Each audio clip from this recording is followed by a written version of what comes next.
Bismillahirrahmanirrahim. Assalamualaikum warahmatullahi wabarakatuh. Alhamdulillahilladzi arsala rasulahu bil huda wa dinil haq liyuzhirahu 'ala dini kullih. Wa kafa billahi shahida. Asyhadu an la ilaha illallah wa asyhadu anna Muhammadar Rasulullah. Allahumma shalli ala Muhammad wa ala ali Muhammad. Jamaah salat subuh yang dimuliakan Allah Subhanahu wa taala. Alhamdulillah pada pagi hari ini kita melanjutkan kegiatan yang insya Allah diberkahi Allah Subhanahu Wa Taala. Ba'da sholat subuh tadi kita sudah bersama-sama melaksanakan ini apa nih?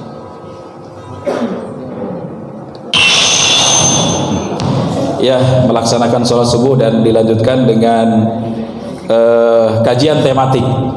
Jadi kalau saya pasnya memang tematik ya, sesuai dengan aktivitas saya. Jadi saya bicara sesuai dengan aktivitas saya, karena saya tidak makanya tadi tidak mau disebut ustadz, karena memang bukan ustadz. Walaupun hampir setiap hari aktivitas saya ngebina warga, tapi saya nggak mau disebut ustadz karena memang bukan keilmuan saya belum sampai lah. Saya menyampaikan hanya sesuai dengan apa yang saya kerjakan. Jadi ketika saya ngomongin tentang riba, insya Allah saya sudah gak kena riba, saya udah gak punya hutang juga gitu. Dan ketika saya ngomongin tentang bagaimana cara bebas dari riba dan rentenir, ya saya sudah menjalankan 12 tahun. Pengalaman itulah yang saya ceritain ke Bapak dan Ibu sekalian di sini. Beberapa bulan yang lalu saya udah menyampaikan ya pembuka ya. Yang belum kenal saya tinggal di Pamulang. Saya aktivitasnya selain jadi pemateri ya, trainer, pendamping, ya bantuin jualan umroh juga, itu usaha saya ya. Kemudian fasilitator atau mentor dan fasilitator UMKM bersertifikat BNSP. Kemudian pembina Akademi Wirausaha Muda, pembina Tahfidz Wirausaha, founder KM Sahabat Pajak, inisiator pengajian Muslim, dan founder Gerakan Indonesia Bebas Rentenir. Bapak dan Ibu sekalian, mungkin kemarin sudah kita bahas ya terkait dengan keberadaan pinjol dan judi online. Kemudian korelasi antara keduanya sangat berkorelasi gitu ya, antara judi online dan pinjol. Dan bagaimana kondisi di Banten dan Jawa Barat. Kalau Jawa Barat jelas Indonesia secara keseluruhan, judi online itu pengguna terbanyak di dunia, Indonesia. Judi online ya. Kemudian kalau di Jawa Barat nomor 1 atau nomor 2 ya. Kalau di Banten nomor 5. Pinjol kalau di Banten nomor 4. Pinjol nomor 4. Baru beberapa bulan yang lalu ketika saya menyampaikan materi di sini, saya pernah menyampaikan bahwa saya ada rencana mau buka kampung bebas rentenir di Pandeglang dengan Serang. Alhamdulillah sudah terlaksana. Saya sudah 3 pekan yang lalu datang ke wilayah itu, dan 2 wilayah itu kenapa saya datengin? Karena ketika saya melakukan survei, ketika ke lapangan itu ketemu lurahnya. Ketika ketemu lurahnya, saya tanya, Pak Lurah, ini di sini banyak korban rentenir nggak? Atau pinjol gitu? Oh banyak banget Pak. Bahkan ada kata-kata yang sering terngiang, dia bilang kayak gitu. Ketika di majlis taklim ya seperti ini begitu, sebelum ustadznya nyampein materi,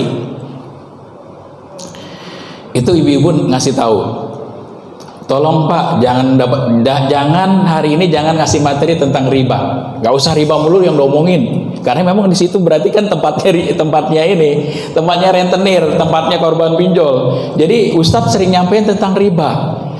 Kasih tahu Ustadz nanti yang nyampein ya. Itu kita kan ngumpulin tuh urunan jamaah, itu urunan untuk ngasih amplop Ustadz. Tahu nggak itu amplop itu duitnya dari mana? Kan kami minjemnya dari rentenir. Lah itu Ustadz berarti makan uang rentenir dong, dibegituin ya. Sampai ada kata-kata kayak gitu. Jadi Ustadz itu ya mau nggak mau kena debu-debunya rentenir gitu, karena uang yang dia terima ketika jadi narasumber gitu ya, Ya walaupun Ustadz kan nggak berharap kan Ustadz, cuman kan tetap aja ada jamaah yang ngumpulin dana, dananya memang dari itu. Dan ya satu desa kena. Nah 2 desa itu saya datengin, ada satu di Pandeglang, satu lagi di kota Serang. Tapi senang lah ketika kami datang ke sana, mereka udah mulai ada kegembiraan. Kenapa? Karena ada temen, ada orang dengerin curhat, ada orang yang ngasih solusi, ngasih cara-caranya nih gimana supaya gak kena riba gitu. Tapi prosesnya nggak cuman sekali datang ke masjid itu kemudian saya tinggalin, nggak. 1 tahun Pak, 1 tahun saya datengin kampung itu nanti. Sekarang baru sebulan, belum sampai malah. Nanti saya 1 tahun akan bolak-balik situ. Saya tempatin 2 orang pendamping di situ, di kampung itu, yang akan pantau mereka itu. Bahkan sekarang hampir setiap hari spanduk kegiatan kami itu dipasang. Di situ tertulis kampung bebas rentenir. Rentenir memang udah takut, udah nggak berani masuk. Rentenir udah nggak berani masuk. Tapi pakai baju yang lain. Baju rentenir yang nggak ada, tapi ada baju yang lain, baju lembaga keuangan. Ya ada koperasi, bukan saya bilang koperasi rentenir, tapi pakai nama koperasi. Ya pakai nama koperasi, dia sebenarnya rentenir. Bahkan pakai nama syariah juga ada masuk ke situ. Pinjaman bunganya kecil, tapi caranya kayak rentenir. Ada koperasi milik BUMN, saya nggak usah sebutin koperasinya ya. Bunganya kecil, memang tidak mencekek, kalau bahasa mereka sih kecil banget. Tapi cara nagihnya kayak rentenir. Bahkan sampai malam jam 11, jam 12 malam itu karyawannya nungguin tuh di rumah tuh sebelum uang keluar. Jadi teorinya nih, teori karyawannya, kalian nggak boleh pulang sebelum bawa uang, sebelum bawa uang dari nasabah itu. Jadi dia nggak pulang-pulang. Makanya ada anggota saya di Pamulang tuh sempat ribut, dia cerita, saya udah enak banget nih sama karyawan Pak, padahal namanya koperasi gitu, namanya koperasi, tapi cara nagihnya udah kayak rentenir. Baik, itu Pak, jadi beberapa hal yang pernah saya sampaikan. Saya coba tadi udahlah. Kalau di Tangsel juga udah kita ingetin ya, di Tangsel itu bahkan kita kemarin bikin gabungan antara ISMI, Basnas, BSI dengan kami ngadain kolaborasi bebas rentenir. Yang belum baca itu ada 80.000 anak Indonesia di bawah usia 10 tahun sudah main judi online. Ya, sudah main judi online di bawah 10 tahun. Nah, bapak-bapak, saya tanya dulu nih sebelum ke materi, ada enggak bapak-bapak pernah dimasukin satu grup di Telegram? Ya, bapak-bapak ditawarin tuh. Nah, saya ngomong bapak-bapak mulu, padahal ada ibu-ibu ya, maaf. Bapak dan ibu ditawarin di Telegram itu, naruh uang 500.000 atau 1 juta lah, naruh uang 1 juta hari ini, ntar 6 jam kemudian bapak akan dapat bagi hasil atas investasi itu senilai 30 juta. Mau nggak? Kalau digituin mau nggak? Nggak, ini saya nggak ngomongin bunga atau enggaknya. Kalau ada orang nawarin investasi, naruh uang 1 juta, 6 jam kemudian dapat 30 juta, pada mau nggak? Itu akan tergiur. Nah, pakai iming-iming begitu, orang akan tertarik. Saya itu hampir setiap hari Pak dimasukin grup-grup yang beda-beda. Udah keluar dimasukin lagi. Ini kayaknya saya sengaja nih, saya dimasukin grup itu supaya terlihat Pak Husein aja main judi online tuh. Ternyata saya lihat di dalam grup itu banyak teman-teman saya yang kenal. Loh, itu teman-teman pada di situ. Pada ngapain ya di grup itu? Di grup itu ada 50.000, ada yang 25.000. Dan itu bilangnya, alhamdulillah hari ini bagi hasil saya udah turun. Screenshot keluar tuh uangnya tuh 30 juta tuh. Saya kan penasaran, saya DM tuh, ibu benar itu udah ibu dapat? Iya Pak, saya dapat. Udah akhirnya, tapi saya ambil kesimpulan itu sebenarnya mereka bukan orang yang ditawarin, sebenarnya pelaku juga itu. Dia nanam orang, atau bahkan bapak dan ibu yang lagi dihack nomornya nih ya, lagi dihack di situ seakan-akan bapak gitu, padahal dia itu udah pegang. Saya keluar dari situ, dimasukin lagi di komunitas yang lainnya. 1 juta dapat 30 juta pasti tertarik ya, daripada main judi kan kayak gitu, bahasanya investasi. Tapi itu sekali lagi bohong, itu penipu. Jangan sekali-kali. Dan anak-anak sekarang udah mulai ditawarkan masuk ke selain main game ya, masuk ke situ juga ya. Oke, berdasarkan ini, kemudian ini kondisi Banten saya lewatin, gantung diri. Sekarang sudah banyak ya, kalau mau di Google lagi sekarang banyak cerita kayak gini. Tapi bukan di Tangsel, di tempat lain. Kemarin sudah saya sampaikan terkait dengan ketika kami mau menyelesaikan masalah, kita tahu akar masalahnya. Makanya ada konsep pemberdayaan itu disebut dengan pohon masalah. Kami biasa buat konsep pohon masalah. Ini tidak saya bahas karena pernah dibahas juga. Oke. Jadi masalah yang paling ruwet, yang paling memang saat ini di depan mata kita, bahkan kalau bahasanya itu kita itu nggak bakalan hilang dari riba. Debu riba itu pasti ketempel-tempel, walaupun kita nggak pelaku riba. Nah kira-kira makanya dari awal nih kita sudah, bahkan ketika saya sosialisasi, saya ingetin ini nih, awas bahaya riba. Ada apa dengan riba? Kalau riba saya sering singkatnya riba, atau bukan cuma saya lah, para pelaku aktivis anti riba itu sering nyingkat begini, riba adalah rayuan iblis berujung azab. Itu riba tuh. Jadi riba itu singkatan dari rayuan iblis berujung azab. Nah ayat-ayatnya mana aja kita lihat, bisa tuh lihat tentang riba ya. Bagaimana pelaku riba di Quran surat Quran Al-Baqarah 278 279 diperangi itu. Ya, orang-orang pelaku riba akan diperangi Allah. Kemudian riba termasuk 7 dosa yang membinasakan, 7 dosa besar yang membinasakan. Pelaku riba dilaknat oleh Allah. Riba lebih buruk daripada zina. 1 dirham ya sama dengan 36 kali berzina. Kita melakukan transaksi riba sama dengan 36 kali berzina. Itu kalau 1 dirham aja. Gimana kalau 2 dirham, 3 dirham? Kemudian dosa riba paling ringan seperti berzina dengan ibu kandungnya sendiri.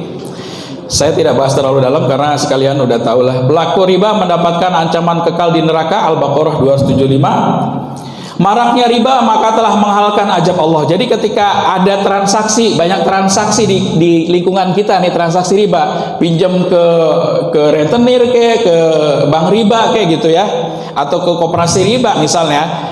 Ketika di situ ada marak, ada kebiasaan melakukan riba, maka Allah maka Allah menghalalkan azab di lingkungan itu. Jadi kalau ada azab di satu lingkungan, kita perlu kritisi. Salah satunya karena riba bisa jadi. Ini salah satunya. Bisa juga karena zina yang lain. Ada zina, kemudian ada riba, ada kemaksiatan yang lain. Tapi salah satunya bisa karena riba.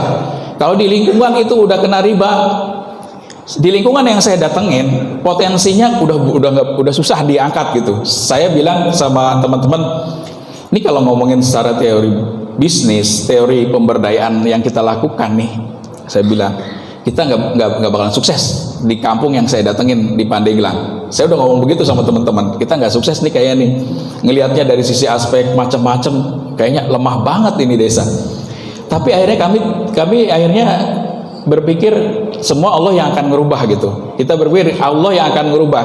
Ketika kami benar-benar datang, 2 kali pertemuan itu udah kelihatan tuh perubahan dari mereka itu. Jarang-jarang ya ibu-ibu di kampung itu ketika saya ngasih materi bawa catatan. Tuh ibu-ibu itu pada bawa catatan itu. Jarang-jarang. Ya termasuk di sini kan nggak bawa catatan ya. Ini di kampung nih udah bawa catatan. Waduh, wah ini tanda-tanda nih. Ini udah tanda-tanda. Karena di Pamulang ini yang kami bina. Itu dulunya udah banyak kampung yang kami bina, tapi ada satu kampung ketika saya nyampein itu ibu-ibunya udah pada megang buku, pada megang alat tulis, dan ternyata benar. Setahun kemudian titik itu menjadi titik percontohan. Bahkan relawan kami dapat penghargaan dari Kemenak ya, dapat penghargaan juara 1 pemberdayaan ekonomi untuk wilayah situ di Pamulang itu. Itu contoh. Jadi ketika secara aspek analogi, aspek dunia mungkin kelihatannya nggak bakal berhasil lah. Orang kampung dikasih pinjam nggak bakal balik lagi duitnya, kan begitu kan? Atau bapak-bapak yang pernah ngalamin minjemin orang, terus duitnya nggak balik-balik lagi karena udah kebiasaan. Itu biasa. Tapi ternyata bapak-bapak dan ibu sekalian, ketika kami masuk karena keyakinan kami, insya Allah karena Allah yang bantu, itu hitungan 1 tahun kelar. Oke, yang berikutnya nomor 9, siksa neraka yang sangat mengerikan. Harta riba tidak akan bertambah. Harta riba itu kalaupun bertambah, secara fisik kelihatan bertambah, tapi tidak ada keberkahan di situ. Ya, saya mungkin kalau ada tetangga yang main riba, kemudian hartanya banyak, semakin banyak lagi, ternyata ibadahnya udah malas juga. Ibadahnya apalagi sholat subuh, ibadah yang sholat biasa aja ada malas. Yang kedua, itu termasuk hukuman dari Allah. Kalau ada orang pemakai riba tapi tetap kaya, apa itu hukuman? Disebut apa, Pak? Ada yang tahu? Hah? Iya. Jadi kalau ada orang pelaku riba, entah itu dia pinjemin duit atau dia minjem duit, tapi kok hidupnya kaya aja, nggak dikasih hukuman sama Allah, ya itu hukuman, sebenarnya itu hukuman dari Allah, tapi hukuman dalam bentuk kebahagiaan. Oke, riba itu tidak peduli untuk investasi ataupun untuk konsumsi. Jadi kalau ada orang beranggapan, kan ini untuk produktif, minjem duit boleh dong untuk jualan, yang penting ada untungnya dan saling menguntungkan gitu.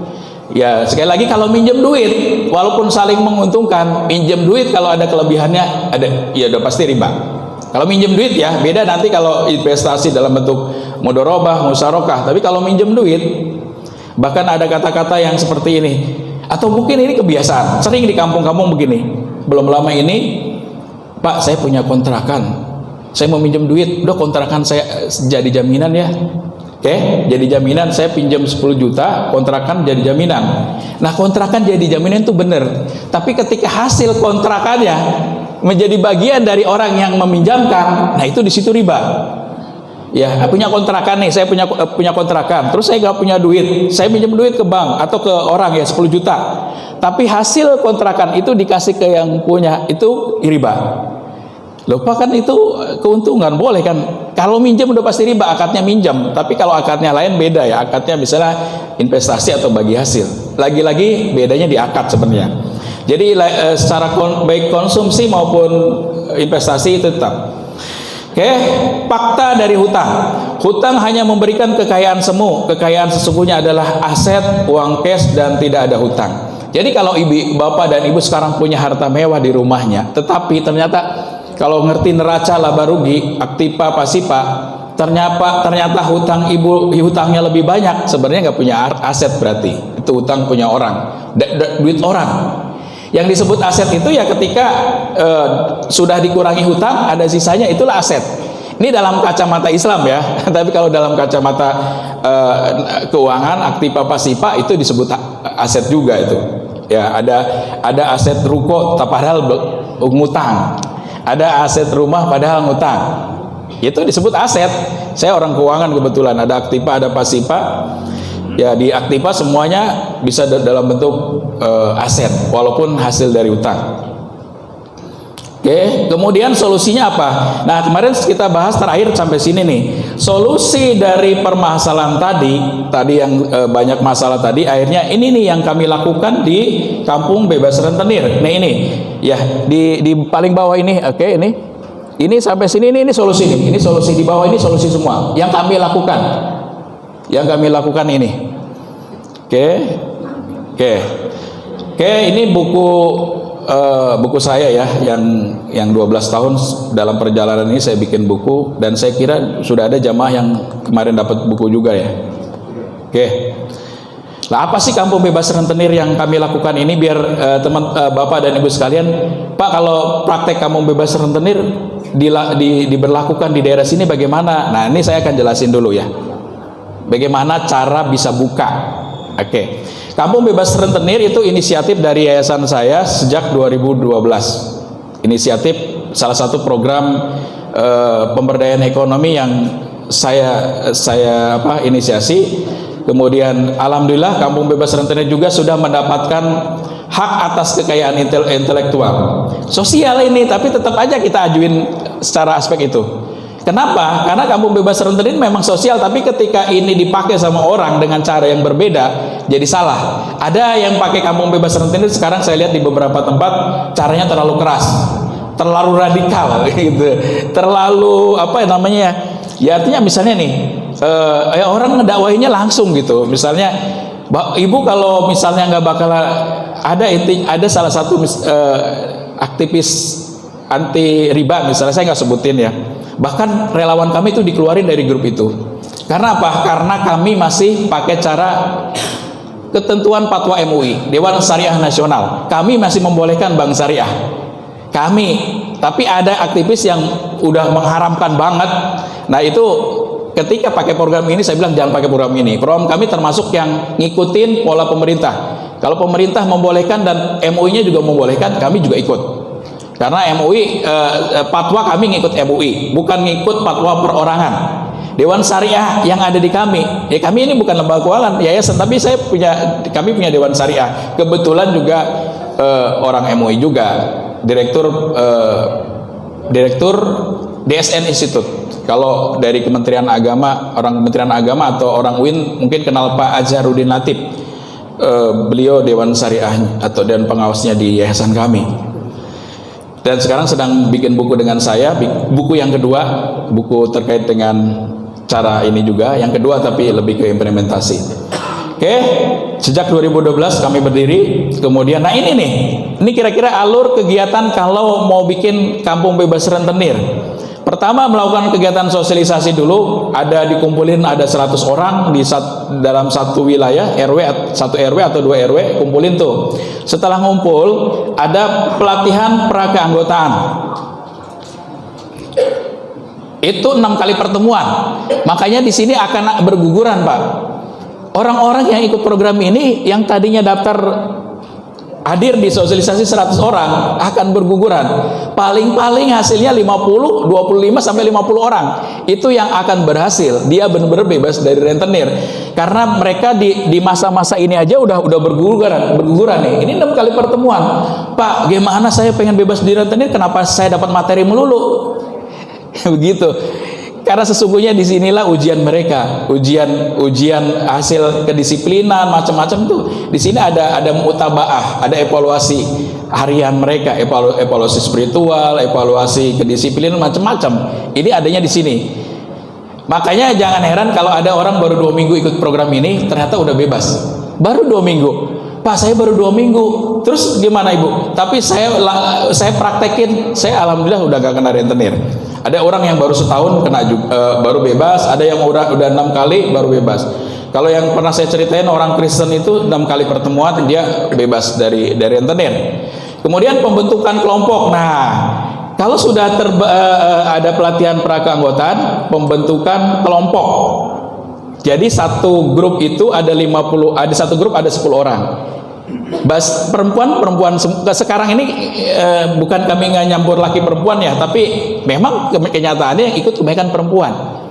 Suaminya nggak pada ikut, yang jelas kebanyakan perempuan. Kalaupun ada biasanya cuma 1-2 orang. Kemudian setelah pembentukan kelompok, nah baru mereka diterima sebagai member kampung bebas rentenir. Mereka akan dapat apa sih di program itu? Nah, selama 1 tahun ini, selama 1 tahun mereka akan dapat ini. Ada edukasi selama setiap pekan, kumpul, dibina, ada pemateri, kemudian ada bantuan pangan. Ini yang sekarang kami lakukan di Pandeglang dengan Serang ini, alhamdulillah kerjasama dengan Dompet Duapa dengan perkumpulan Urang Banten, Ormasnya Banten. Saya kebetulan di situ kepala bidang ekonomi, jadi kerjasama di situ implementasinya lumayan karena memang butuh biaya, ya butuh biaya. Nah kayak begini ya, edukasi pekanan kan ngirim narasumber itu dibayar. Kemudian bantuan modal usaha. Nah ini bantuan memang yang sifatnya pinjaman lunak, tidak ada bunganya, tidak ada macam-macam lah. Intinya bayar 1 juta, minjem 1 juta, bayar 1 juta. Kemudian ada bantuan pangan. Biasanya ibu-ibu itu selesai kegiatan pembinaan, ibu-ibu yang tadi kena rentenir itu pulangnya dapat sayuran atau dapat pangan lah, dibantu dari lembaga kemanusiaan tadi. Nah, di luar itu ada juga pelatihan.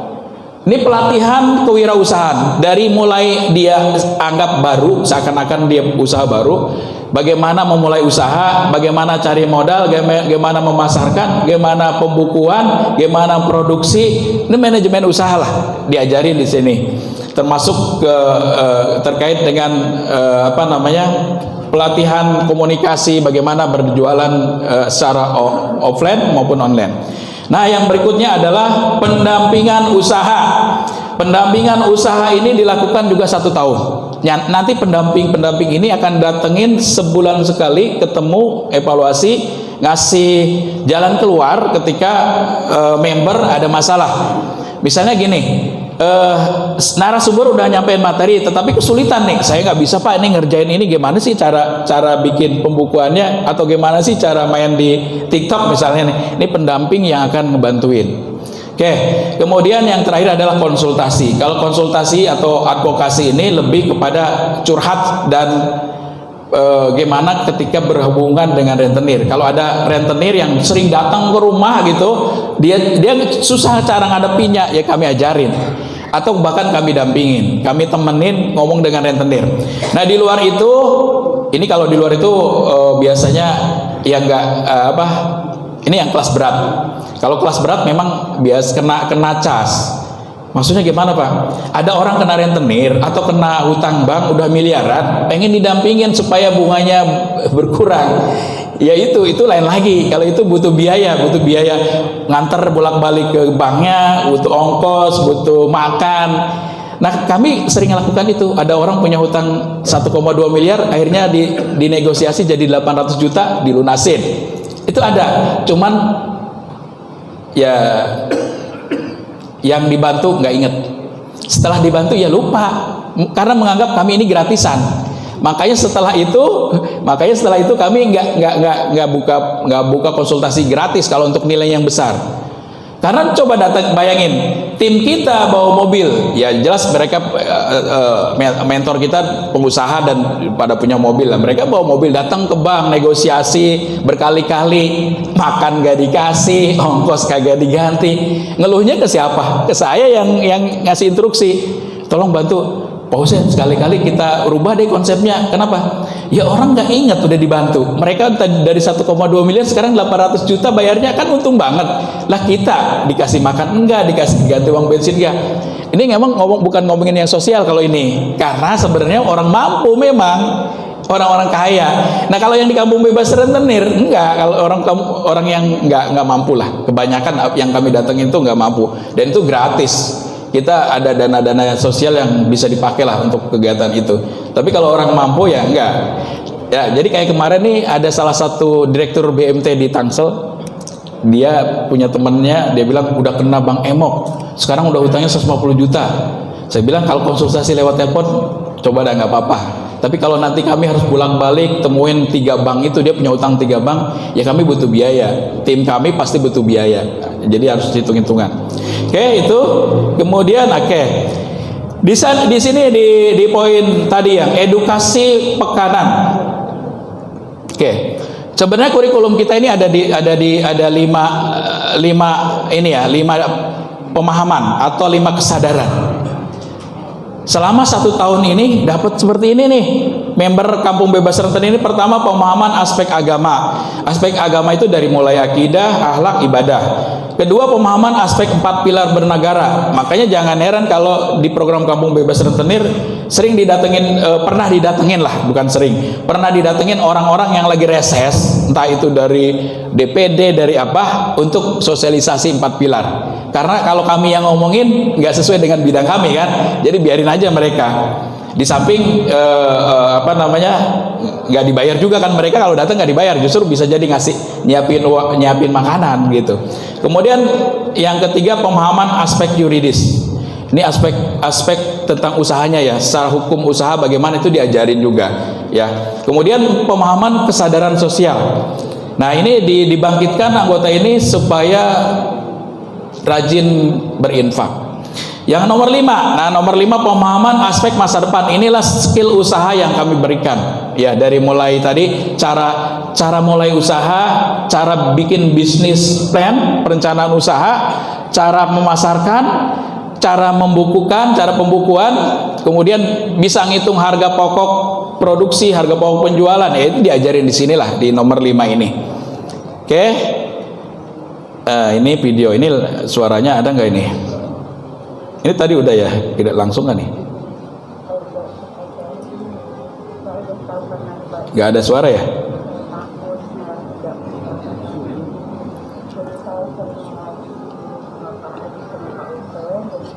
Karena takut dengan hibah, jadi saya meminta duluan yang ya Pak Husein.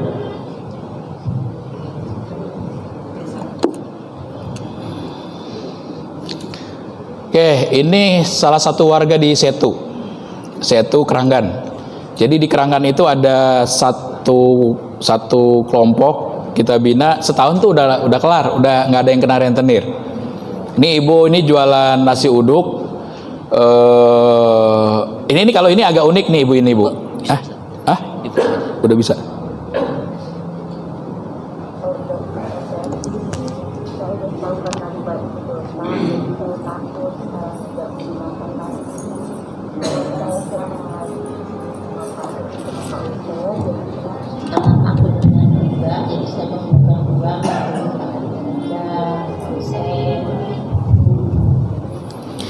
Oke, ya cukup saya ceritain aja lah. Jadi ibu ini agak unik.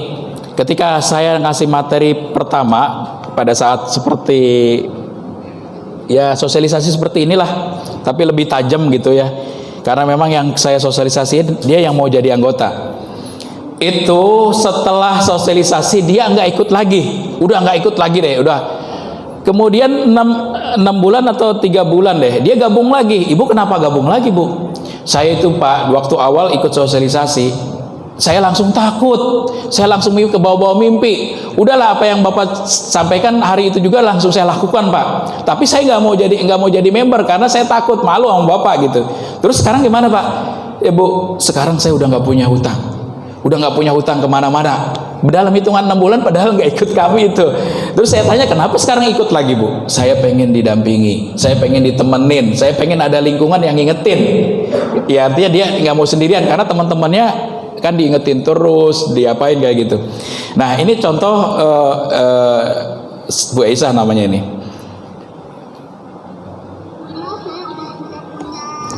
Udah punya riba, bebas rentenir, udah nggak punya sama sekali. Kalau ini tempatnya ada di Keranggan. Usahanya makin berkembang. Gitu. Lihat situ.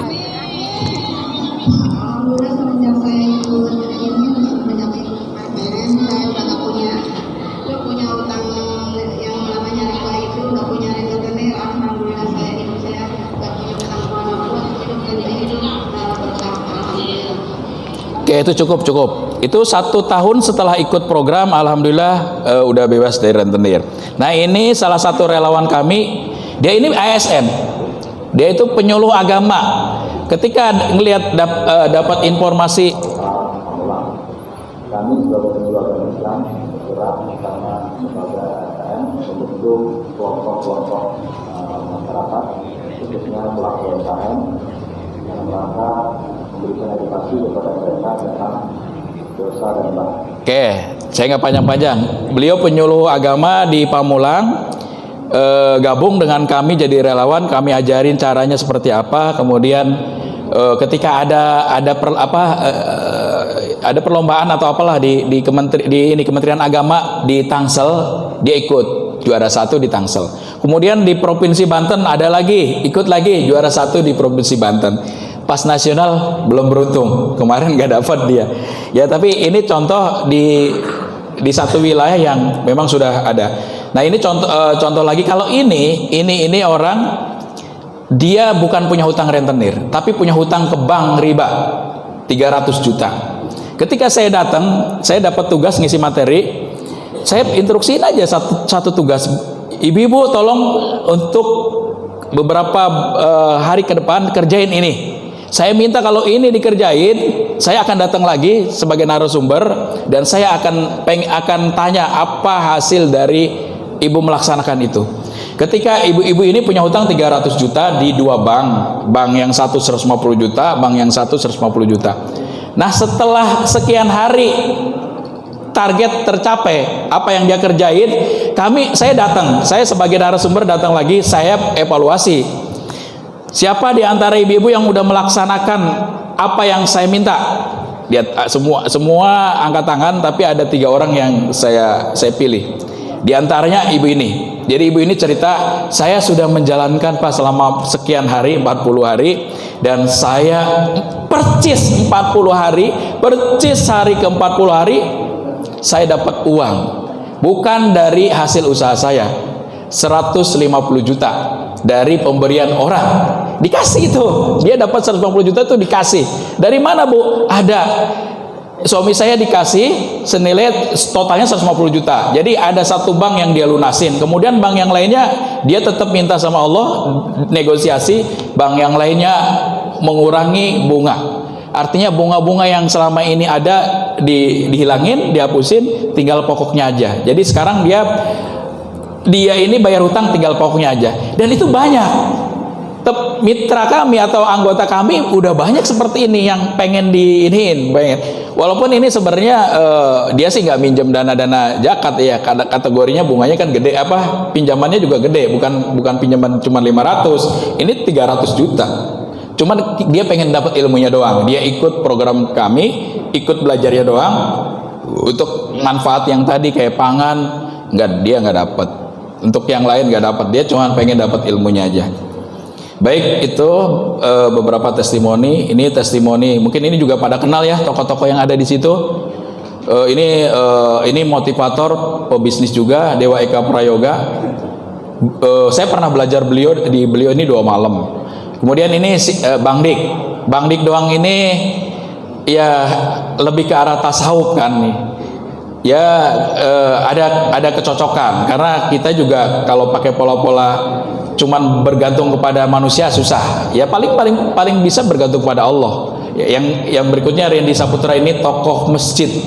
Jadi motivator masjid. Saya dari mereka itu ya terinspirasi. Kalau dari Dewa Eka terinspirasi dengan sedekah, ini terinspirasi dengan bagaimana materi tentang cintanya. Kemudian yang kalau Randy Saputra ini tentang masjid. Makanya setiap tokoh ini saya sudah praktekin. Misalnya ngomongin tentang masjid, saya kebetulan waktu saya kesini saya belum jadi pengurus masjid. Sekarang udah jadi pengurus masjid. Masjid yang di depan Unpam itu ada Masjid Al Barkah namanya. Saya branding dengan namanya Masjid Pemuda Pengusaha. Ya, jadi targetnya anak-anak muda yang di depan Unpam itu digarap, di kader jadi relawan, jadi pengusaha. Ya itu saya masuk di situ. Karena waktu itu saya bilang ada lowongan nggak marbot gitu ya. Di sini sih nggak nawarin ya. Kalau nawarin saya mau. Nah di sana nawarin ya. Bahwa saya butuh tim. Ketika saya masuk, saya konsep masjid itu jadi masjid pemberdaya. Ya karena kan saya sudah melakukan pemberdayaan melalui yayasan. Bagaimana pemberdayaan itu bisa masuk di masjid gitu. Alhamdulillah saya masuk, saya jadi salah satu pengurus di sana. Dan kalau di masjid kan tahu sendiri ya, pengurus ya tidak dibayar, sama halnya dengan di yayasan tidak dibayar. Hanya punya niat kita pengen berakhir di masjid gitu. Berakhir di masjid artinya kita mati dalam kondisi ya sedang di masjid lah, begitu aja. Oke, semua itu yang saya sampaikan tidak bisa berjalan kalau sendirian, harus kolaborasi. Maksudnya kolaborasi itu berarti harus ada sinergi dengan beberapa pihak. Nah ini saya pernah sampaikan gak ya materi yang ini nih, ujung ini nih. Ini udah pernah gak? Belum, oke. Bagaimana Kampung Bebas Rentenir di titik ini, di masjid ini bisa membantu warga-warga sekitar yang kena rentenir? Caranya dengan kolaborasi. Tapi kolaborasi gak asal kolaborasi, tapi kolaborasi ABG ceria. Jadi harus dengan pengurus masjid mana? Harus dengan ABG. Ya, gak bisa dengan yang lain. ABG. Kalau nggak dengan ABG susah. Apa sih ABG itu? ABG ada singkatannya. Oke. ABG yang pertama adalah dengan akademisi. Dengan akademisi, dengan pihak kampus. Makanya lembaga saya sudah MOU dengan Unpam, dengan UIN, dengan UI, kolaborasi dengan mereka. Karena mereka punya program pengabdian masyarakat, betul nggak? Ya pakailah itu program mereka. Kan biar ngejalanin programnya di sini. Tinggal jelasin apa itu masalah-masalahnya. Kemudian B itu bisnismen. Lembaga saya nggak mungkin jalan kalau para pengelolanya nggak punya usaha. Makanya kami pengurusnya, pembinanya ya semuanya nggak ada yang karyawan tuh. Semuanya ya bukan pengusaha. Kalau saya pedagang mungkin atau trainer, tapi yang lain ada pembina, pengusaha. Relawan saya ada pengusaha dimsum yang diinfaknya aja seminggu bisa 2 juta. Ya begitu. Jadi lakukan itu di sini. Gandeng siapa yang akademisi, siapa yang bisnismen, ayo kita bergerak, bebaskan, bantu kampung ini dari rentenir, dari pinjol, dari judi online. Yang ketiga, government, pemerintah, kerjasama dengan pemerintah. Ya, dinas-dinas terkait, dinas sosial, dinas koperasi, ya bahkan kalau bisa dengan wali kota.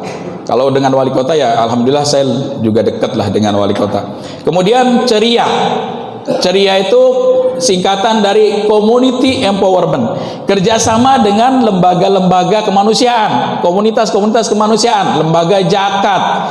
Lembaga saya pertama kali, siapa yang ngebiayain? Ya saya sendiri tentunya. Yang pertama kali yang punya inisiatif saya sendiri. Tapi ketika udah nggak sanggup, pengen nyebar, pengen ekspansi, kita cari ini orang-orang ini. Ya salah satunya yang pertama kali ngebantu lembaga saya itu adalah dulu YBM BRI, sama BSM. Dua lembaga itulah, LAS BSM dan YBM BRI. Pertama kali itu program yang itu dalam mimpi saya. Memang awalnya mimpi saya bilang, ya Allah, saya pengen bantu 1000 orang. Saya bikin proposal langsung bantu untuk 1000 orang. Pertama pangan dulu, yang kedua di dalamnya ada program bantuan untuk korban rentenir senilai 200 juta. Waktu itu saya ajuin, belum ngajuin, belum sampai proposal itu jadi, saya ditelepon sama orang YBM BRI, direkturnya langsung, Mas, masih melakukan kegiatan sosial nggak? Maksudnya gimana? Saya waktu itu belum punya yayasan ya, RPM itu belum ada. Ya sering suka bagi-bagi ini kan, sembako macam-macam. Saya bilang itu insya Allah masih jalan. Oke, datang ke tempat saya. Nah di proposal itu saya tulis bantuan sembako dan program ini, rentenir ini untuk 1000 orang. Ketika saya datang ke sana, saya bawa proposal. Sebelum proposal itu masuk, itu si direktur langsung ngasih kupon. Mas, ini saya titip ya, udah mau habis. Saya titip ini kupon 1000 kupon. Oke, terus nilai kuponnya 250.000 per orang untuk bantuan beras. Jadi saat itu permintaan saya ke Allah itu di dalam waktu 2 minggu dipenuhi sama Allah tuh. Langsung dibalas angka 200 juta pengajuan saya minta sama Allah, di target, di goalnya sampai ke angka 250 juta. Dan itulah cikal bakal berdirinya Kampung Bebas Rentenir. Saya jadi punya data 1000 orang. 1000 orang miskin tuh dari situ, dari bagi-bagi sembako. Ya, jadi kalau nanti kita punya program Kampung Bebas Rentenir, ya memang harus kolaborasi. Ya, ini yang berikutnya tadi ceria. Ceria itu community empowerment dengan komunitas-komunitas pemberdaya, lembaga zakat, komunitas UMKM. Berikutnya IA. IA-nya itu influencer. Orang-orang yang berpengaruh, ajak bergabung. Saya kira di sini mungkin banyak lah ustadz atau masjid berpengaruh, tokoh masyarakat berpengaruh, ajak untuk gabung mendirikan program Kampung Bebas Rentenir. Yang berikutnya IA itu terakhir media, kerjasama media dengan media cetak maupun media elektronik atau media online lah, itu bisa kita kerjasama. Ya, itu bagian dari program yang kami lakukan ya. Terus isinya apa ya? Tadi isinya saya nggak nyampein hari ini karena nggak cukup ya. Isi materinya itu kan ya 6 kali pertemuan. 6 kali pertemuan hari ini kalau mau saya sampaikan nggak bisa. Jadi konsepnya dari ini ya, dari orang yang tidak berdaya yang kita garap menjadi masyarakat berdaya, menjadi masyarakat mandiri. Saya cuman sampai ke masyarakat berdaya. Kampung Bebas Rentenir ini cuman sampai di sini. Menuju masyarakat mandiri sudah bikin koperasi syariah tuh, sudah bikin lembaga keuangan syariah, sudah ada institusi. Ini aktivitas-aktivitas yang saya lakukan selama kurang lebih 1 tahun itu seperti ini, dari A sampai Z. Ya, sekali lagi ini saya nggak lagi ngomongin hadis dan lain-lain, karena itu udah masuk materi di dalam dan nggak ngepas waktunya, belum tepat karena ini harus saya sampaikan dulu. Kalau ngomongin begini, saya kemarin ketika di Japri, bagusnya ada follow up. Setelah menyampaikan materi ini, apa kontribusi kita terhadap masyarakat yang kena masalah? Ya, di follow up, masjid follow up program ini. Ya, saya keliling-keliling itu ada yang follow up, ada yang enggak. Tapi ya itulah kondisi kita, karena tidak bisa jalan kalau enggak kolaborasi. Harus ada kolaborasi. Nah, ada tahapan pembentukan macam-macam ini memang ya ini polanya seperti ini ya. Waktu sampai jam berapa? Sudah selesai ya? 5 menit lagi. Oke. Nah, ini indikator keberhasilan di program ini. Yang pertama, aspek keuangan. Orang-orang yang belajar di sini insya Allah sudah terbiasa mencatat keuangan sederhana. Dana bergulir yang kita gulirin tidak macet. Nggak macet, Pak. Insya Allah nggak macet. Allah yang bikin ini nggak macet, bukan karena keahlian kita, bukan. Itu Allah. Tidak berhubungan lagi dengan rentenir. Kemudian aspek sosial, mereka rutin berinfak sepekan sekali pada saat pertemuan minimal, tetapi melakukannya setiap hari di rumah. Misalnya di rumah anggota setiap hari 1.000. Nanti seminggu dia kumpulin, storin ke program ke ketua lah. Ketua itu sebenarnya warga sini juga, bukan kami. Jadi kegiatan sosial untuk mereka sendiri nantinya. Kemudian ibadah vertikal. Kalau ibadah vertikal minimal ya hadir di majelis taklim. Tapi kenyataannya banyak mereka itu malah jadi penggerak one day one juice. Saya lihat di grup-grup saya itu hampir tiap hari jadi penggerak, mereka bukan hanya member, jadi koordinatornya bikin, karena memang kami jadi targetin mereka harus punya setoran Quran juga.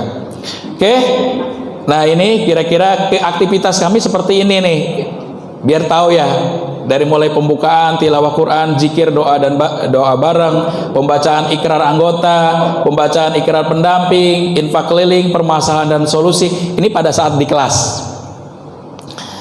Ini ikrar kami, ikrar anggota kami tidak berhubungan dengan dosa riba apapun. Inilah yang bikin takut rentenir yang sekarang jadi anggota RPM. Jadi rentenir itu ada yang jadi anggota.